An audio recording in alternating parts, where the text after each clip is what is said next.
What if doubt is not the end of faith, but the beginning of a more honest one? Welcome to Church for People Who Don't Like Church podcast. I'm Matt Oldham. And I'm Anthea Ratton. Hello, Anthea Ratton.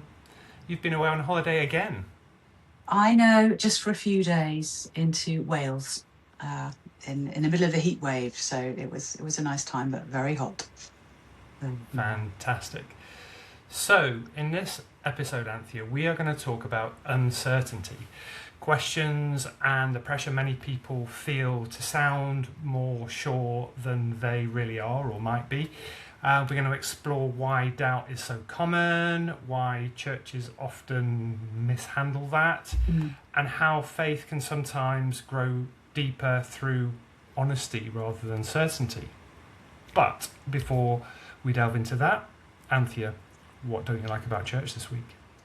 Well, this week I was thinking I don't much like Christian niceness.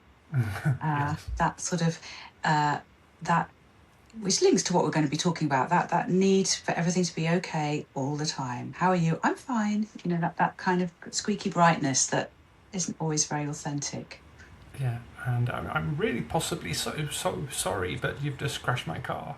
Yes, really, really sorry, but please could you possibly do this? Yeah. So luckily I have a German wife who can be very direct.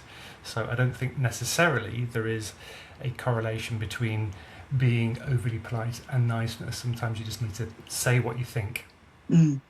Yeah, and that's okay to be direct and say things. Yeah, Absolutely. definitely. Absolutely. I agree.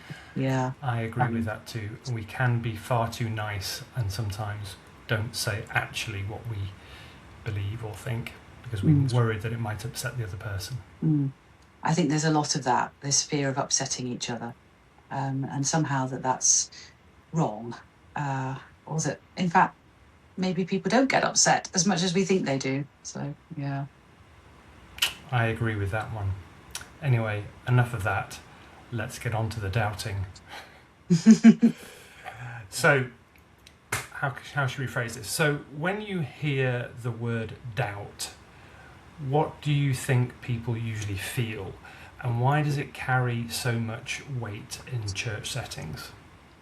It's interesting, isn't it? I was thinking about this and I looked up the dictionary definition of doubt, and on reading it, it immediately felt quite negative, that doubt isn't a good thing, that it's about lack of trust, lack of conviction, lack of certainty, and in a Christian sense, lack of belief.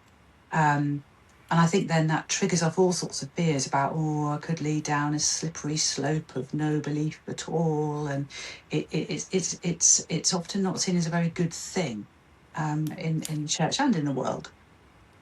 Do you think it's sort of in the Christian world then seen as failure if you have doubts, as opposed to it being an exploration? It's I've failed. I think so. I think it can be seen as like, you're not getting it right, you're doing the wrong thing, or you're a failure, or you're going against something, or some people, or you might upset people. You have a doubt.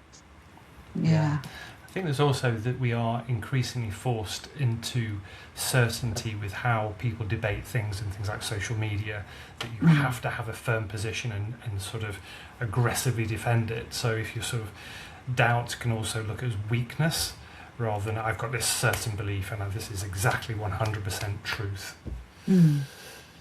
Yeah, so look, I think definitely doubt is seen as not a positive thing. And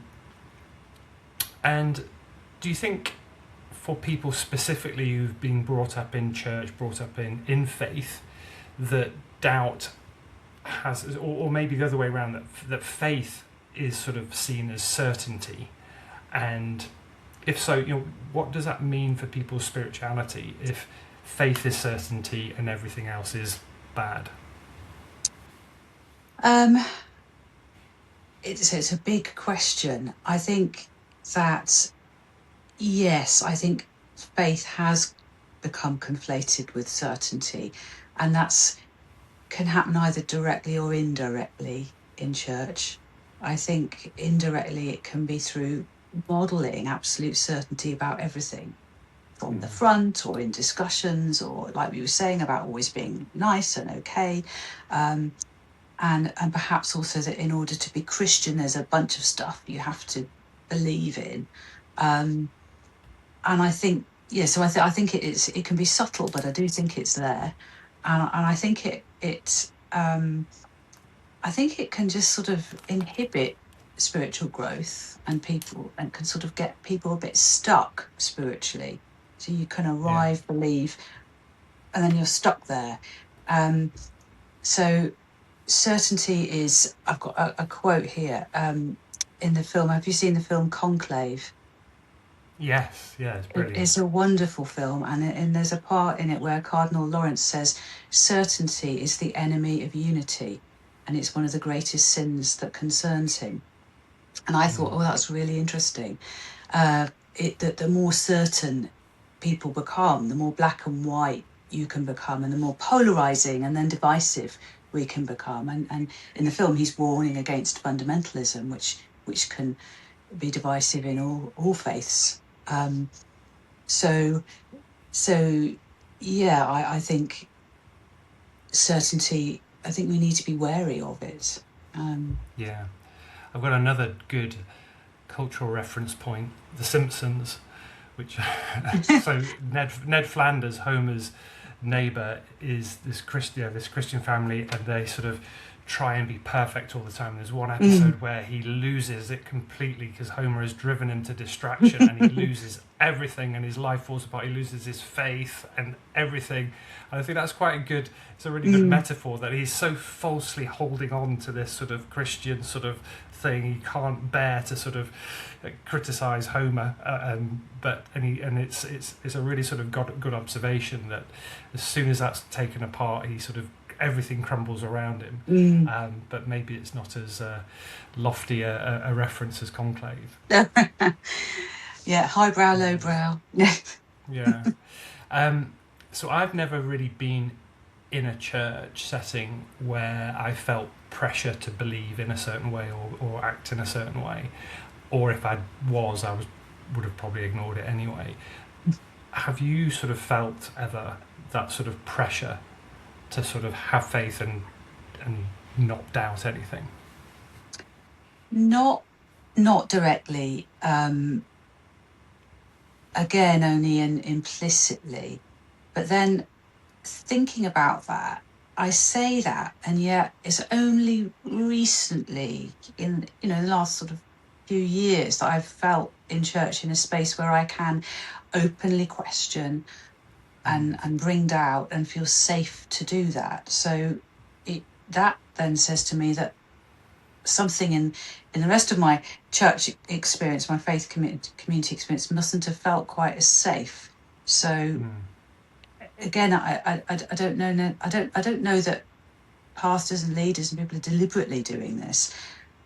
Some places there are, and I've spoken more recently to people from perhaps brethren or more fundamental church backgrounds where, absolutely, they were told what to believe, and there wasn't any space to not believe it.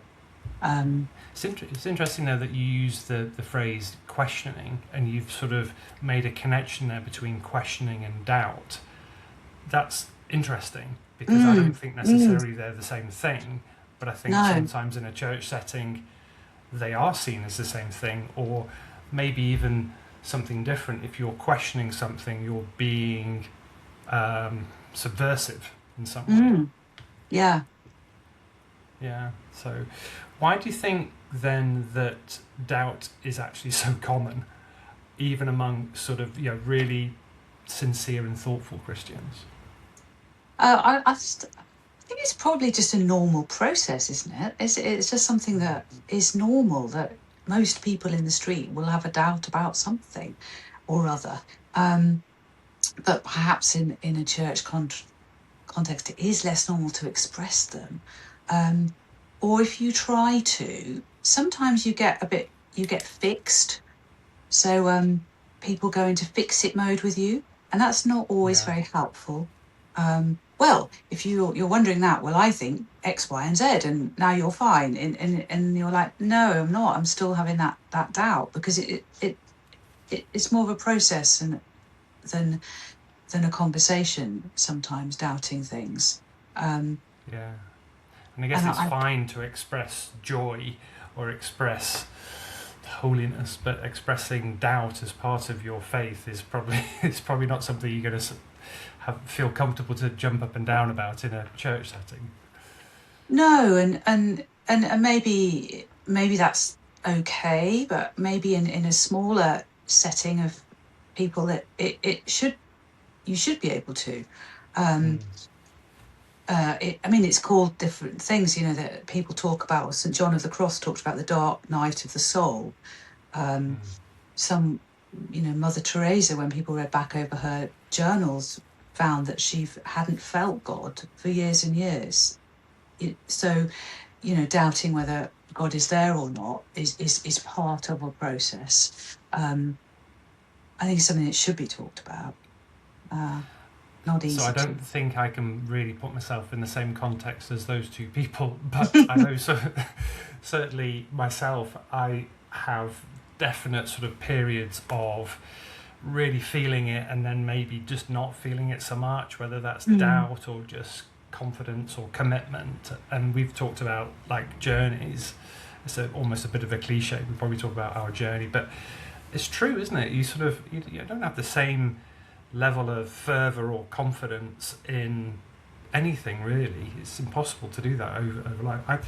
I think I'm really comfortable with that. And I certainly don't beat myself up about it. I think that's probably easier for me to do than maybe someone who's in a church leadership position. I guess it would be difficult if you're a priest or a vicar and you're feeling a period of doubt and then you've got to go and deliver a sermon to a church. So I think that must be very difficult because no one's immune to this, I would imagine. No, and I think often priests and vicars and church leaders are the people who very much go through this because they're perhaps thinking about it a bit more, and it's more in them. I think it's easy to not go to doubt, but then to feel distant from your faith or distant from the spirituality. But it may be because there are some unexpressed doubts that you haven't worked through, but because you perhaps feel you shouldn't have them, so you just sort of distance yourself from it. But then everything goes a bit grey and quiet. Yeah, but if you sort of ignore them, they're not going to go away. They're not going to go maybe away. So maybe an alternative view would be that doubt is maybe a sign that you're taking your faith seriously, and you're, rather than sort of allowing it to drift, you're actually challenging it, and it might renew your faith or help you unlock a new part of it. Absolutely. I think so, definitely. Yeah, so I don't know. I feel comfortable that doubt can be a part of faith, because of that sort of journey aspect, learning aspect. And if you don't question stuff, maybe you might be a bit being passive, that you've just been absorbing things for so long. Because I think what church is actually asking of people is a big stretch, and that's why lots of people don't believe, because of the logic gap between what we're actually saying is a truth. So I think if you never have any doubt, are you really questioning it enough? Yeah, no, absolutely. And I don't know, I can sometimes feel a bit envious of people who never seem to doubt and seemingly live these simple lives with a simple faith, often in the same space, the same job, the same church, and their faith seems very strong. And I'm like, wow, I've never been like that. Far too restless and far get bored too quickly probably as well. But my life always seems much more complicated than that. So I do agree that I think expressing doubts is part of faith, but it's maybe not part of the simple faith where a lot of us begin, which you've sort of described there, where there's this initial fervour and love, and it's exciting, and like the beginning of a relationship or something, and you just absorb everything and take it all in, and that is a great and normal place to be. But then maybe there comes a time when it isn't so easy anymore, and you do begin to wonder about it, and things broaden out. And I think doubts then help us grow in our faith. And I'm segueing in here to this book that I've been reading, Faith After Doubt, by Brian McLaren, which I recommend to loads of people, and it's absolutely brilliant. And I'm probably going to do a poor summary now of what he talks about. But and please, if you're interested in this and you're listening, read the book. Don't just listen to me. But he talks about different stages of faith, and others have done. Other sort of philosophers, theologians also have too. But he talks about these 4 stages of faith. He talks about simplicity, complexity, perplexity, and harmony. And in the simplicity, is that what we've just said? It's that first phase of faith where everything's great, everything's wonderful. You're just so excited by it. You're just absorbing everything, and everything can feel quite black and white. It's this or that, and so there's a lot of certainty, and there's no doubt at all. And there's movement around in that stage, and some people, perhaps those people I get a bit envious of, are always there, and they're always happy there, and they live their life, and they're happy. And then a doubt, McLaren says, can move you into a different stage. So having a doubt might move you. So you might, in your stage of simplicity, begin to think, well, is there a bit more to this than that? So in the complexity stage, then it's about developing a deeper spiritual life, reading the Bible a bit more, studying theology, opening mind a bit more, doing more complex things around faith. And many people are in that spot all their Christian lives. That's where a lot of people sit, most of the time. But even then, you can still begin to doubt, and doubts can arise for all sorts of different reasons. He gives some examples in his book where people in churches in different countries have been really let down by leadership when they felt that actually this is all a bit of a con. They're really just after my money or my land or something to do with me. And it isn't really about, I'm feeling controlled here. I'm feeling, so what's this all about then? What do I think about this?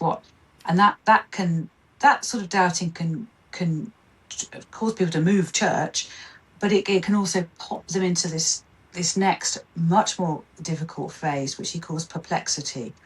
And that's where everything gets questioned, everything gets thought about. Nothing is a given. You even question your own questions. You have a lot of doubt. You doubt lots of different things. And it's a more complex stage, and it's a hard one to stay in for very long. But from that, people you tend to, as in any difficult place, you tip one way or the other. So people either tip back into the complexity and back into their faith tradition that they're happy with, or they move into this phase that he calls harmony, where there is much less doubt, much more acceptance, and much less dualistic black and white thinking. Much, or none really, no othering. You're in, you're out. This is right, this is wrong. It's a much more of a both and sort of place. And I've just gone through that really, really briefly, but I think it's quite a helpful way of thinking about faith as it grows, that it goes through different stages. That's really interesting, and I sort of love the idea of that sort of simple faith. And I know I always talk about, trying to simplify it, just love God and love your neighbour. But I think we are constantly pushed into complexity, aren't we? I think some of that complexity is because we have quite an adversarial society. Like people almost get litigious about trying to sort of prove your faith, or prove it one way or the other, prove there's no faith or prove there's faith. So I think we're sort of pushed into complexity continuously. So it's I think that's sort of an external factor that can do that, and it's that harmony state. It's difficult to get back into the simple state, but maybe trying to aim for that thing of just acceptance of harmony, which is an enhanced. It isn't simple anymore, but it is it's that easier place to be again. It's got less, psychology. You say it's a much less ego state, and people would talk about. I think it's Richard Rohr who talks about sort of true self and false self, and that's also talked about in psychology as well. But it's being your real, true, authentic self. which doesn't need to prove these things, doesn't need to fight these arguments. It's happy to say, well, this is my space, this is your space, this is your faith, this is my faith. People in the harmony phase are probably much more likely to be accepting of different faiths, different religions and their traditions than somebody in simplicity or complexity, because things are less threatening suddenly. I don't know if anybody's done any research into whether the older you get, the more likely you are to move into these more harmony than when you're young and fervour and everything. Young people think in a very black and white way, don't they? Whereas as we get older, definitely. that shifts. Yeah. So, yeah, it's interesting. Do you think then that sort of external factors like your life experiences can have an impact as well? So, people will challenge or maybe have doubts around someone close to them dying or something happening to them that rocks their faith. Do you experience that? I mean, in terms of your leadership role or your counselling role? Definitely. I think a significant life event massively rocks someone's faith and absolutely will bring in doubt. Especially if you've been praying in a particular way and then that prayer doesn't get answered. So classic one would be for healing and somebody dies, or somebody lives a long time in a lot of pain and you're praying they don't get that. So I think unanswered prayers, lack of healings, stuff going on in the world, terrible things happening to people we love. The stories are endless if you look through the news. So I've been a good Christian, why has this happened to me? This is unfair. Leading to doubt. Yeah, doubt about this God that I believe in. Definitely, I think it can be very painful, very, very painful. And if faith has been constructed on, and I say this carefully, a bunch of ideas that you've just taken on board from others, but not particularly really integrated into yourself, then it can be a bit like a house of cards. You take one brick out and everything falls down, and you wonder if you've got anything left.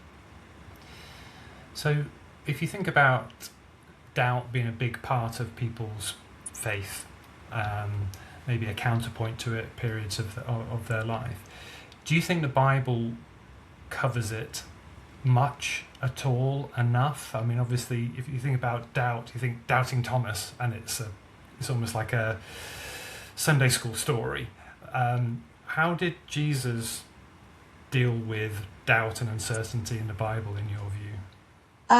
Well, I mean, I'm not a theologian or a great Bible teacher, so there are others who will give a better answer, and maybe we should have them on as guests and talk to them. But I think Jesus seems to respond in the way that he always does, with grace and with compassion and with love, and always caring about the other. You never see Jesus get defensive. You never see Jesus getting sort of dictatorial. He gets real, he gets angry, he can be quite firm, but particularly with people who are in more of a kind of angst type place, he treats them very gently and very kindly. And I think the Bible itself is full of, well, for a start, it's a huge collection of books that's full of inconsistencies, which could cause you to doubt. Well, it says this here, and then it says that there. Why is that? It naturally causes that. And I think it does have stories of all sorts of struggles. And I mean, you could call on the Book of Job in particular as one that explores that in a lot of depth. Yeah, and I guess he was presenting a very radical self to people of his time. Definitely. And I think it's okay for us to have sort of doubts and questions and periods of uncertainty if people at the time who actually met him did as well. So I think we should give ourselves a break. Absolutely. I mean, here at River Church Molly, I do think it depending on how you read the Bible, depends on what you see in it. And if you read it in a very literal way, you may see less than if you read it in a different sort of way. I think it can be a very helpful thing to read if you have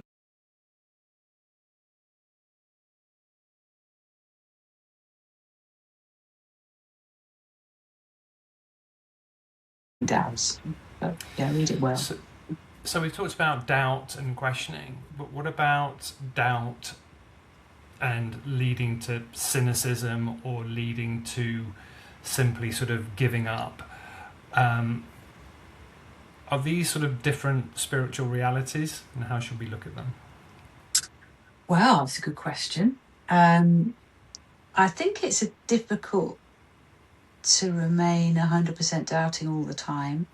I found this quote also in Brian McLaren's book from Jan Martel, who wrote Life of Pi. I don't know if it's in Life. Oh, it is in Life of Pi. I don't remember reading this in Life of Pi. Anyway, and it says, if Christ spent an anguished night in prayer, if he burst out from the cross, my God, why have you forsaken me? Then surely we are also permitted to doubt, but we must move on. To choose doubt as a philosophy of life is akin to choosing immobility as a means of transportation. Yeah. I thought, oh yeah, if doubt is your philosophy of life, if you're very cynical and refuse to believe anything, it is quite hard to have a faith then, and that it could lead to a rejection of God. And I think sadly and sometimes rightly, people do reject God. But yeah. Yeah, I remember a few years ago a missionary you may or may not know spoke at our church and about a Chinese proverb, and she basically said, like, a blackbird can come and land on your head, but don't let it create a nest. And I think that's relevant, isn't it? So basically saying you're going to get thoughts going to come, but if you just allow them just to grow and don't do anything about it, they're going to grow into something more significant. So I think that's probably this, really, isn't it? It's like you're going to have doubts if you do nothing about them and just allow them to grow. It can grow into cynicism, or it can just mean that you just check out. So maybe doubt could be a catalyst to question with people you feel comfortable with, and rather than just allowing them to fester. Absolutely, and I think it's important to have good teachers and guides around you that can help you sort of navigate through, not tell you what to do, but just be alongside you. And I think that can take time. It's not a quick fix. It's not just, all right, let me pray this prayer for you and you'll be fine, or just listen to this talk and you'll be fine. I think sometimes people can wrestle for a long time, and I think going back to the stages that McLaren talks about, perplexity can be a long and uncomfortable stage. That's part of faith. It's part of faith. Yeah, and as we've said, it's something maybe churches often, churches as a whole aren't necessarily great at, in terms of enabling, being open enough to have questioning and doubt. So what does it look like for a person, though, to stay open to God when they're not feeling sure? What are your top tips? Oh, I don't know. We should have a new section. Andrew's top tips. Top tips. I would say stay curious, stay hopeful, stay open, keep communication going, and however you communicate. Are you somebody who needs to talk? Do you need to write? Do you need to question? And that might be with a group of people. It might be in an online forum, somewhere. The more you keep it to yourself, the harder it is to process it. That would be. Yeah, that's great. That's really good. I also think there's what we believe as a whole changes over time. It's not fixed. It wasn't that long ago that the idea of women in leadership was anathema. So these things are challenged, to people who are really entrenched in a traditional background. It's not comfortable. Lots of people deconstructing aspects of their faith, whether it's views on prayer or gender or this type of stuff. So I think that's really good advice there for people. And I think having people around you who you can just feel really confident to ask any question without judgment is really important. Yeah, and I think as church people, I think it is easy to get defensive, but does God need defending? And it's easy to drift into. I think God's been around long enough. if we believe God's around, then God doesn't need defending. And it's easy to drift into dualistic reactions rather than just meet folk where they're at and trusting them and God to work it out, and that we don't have to get involved too much. And it's easier, isn't it, to control everything, as that lessens our anxieties, but not other people's necessarily. So it's just being thoughtful around people. And as that's great. So what would you then, so for someone listening who might be feeling embarrassed by their questions or unsure where they stand with faith, what would you most want to say to them? I most want to say to them, why are you feeling embarrassed? What's that about? Because we don't, I don't want you to feel embarrassed. I want you to feel that you can come and talk. And that, Jesus loved questions. And it's that rabbinic way we talked about last time, that, that questioning things is a great way of learning and growing. And having a doubt is not a bad thing. It is a way of growing. And it shows that it might show you that your faith is changing, or you're about to be on a change type journey, but don't be frightened of that. Embrace it and see where you end up. But talk to people. Come and talk. Yeah. Great, Anthea, that's been really cool. Appreciate your wisdom as ever. So if I was to sort of summarize, I think what we've said is that, if you have doubts or questions or unresolved struggles, you are not failing. You may be just taking your faith seriously. And then I guess sometimes the most real faith is not the loudest or the most certain. It's about the one that is just keep going and seeking God honestly. Absolutely. It's exactly about that, isn't it? It's about seeking God. It's not about others. It's about seeking God. Cool. Well, let's bring this episode to a close. If you wanted to, you said you had a blessing that you wanted to. Yes, I have. At the end of McLaren's book, he's got a blessing where he's slightly rewritten. He calls it's a simple benediction modelled on the Beatitudes to remind you that your honest doubts are not a curse, but rather a blessing indeed. So I will read it for our ending. Blessed are the curious, for their curiosity honours reality. Blessed are the uncertain and those with second thoughts, for their minds are still open. Blessed are the wanderers, for they shall find what is wonderful. Blessed are those who question their answers, for their horizons will expand forever. Blessed are those who often feel foolish, for they are wiser than those who always think themselves wise. Blessed are those who are scolded, suspected, and labelled as heretics by the gatekeepers, for the prophets and mystics were treated in the same way by the gatekeepers of their day. Blessed are those who know they are unknowing, for they shall have the last laugh.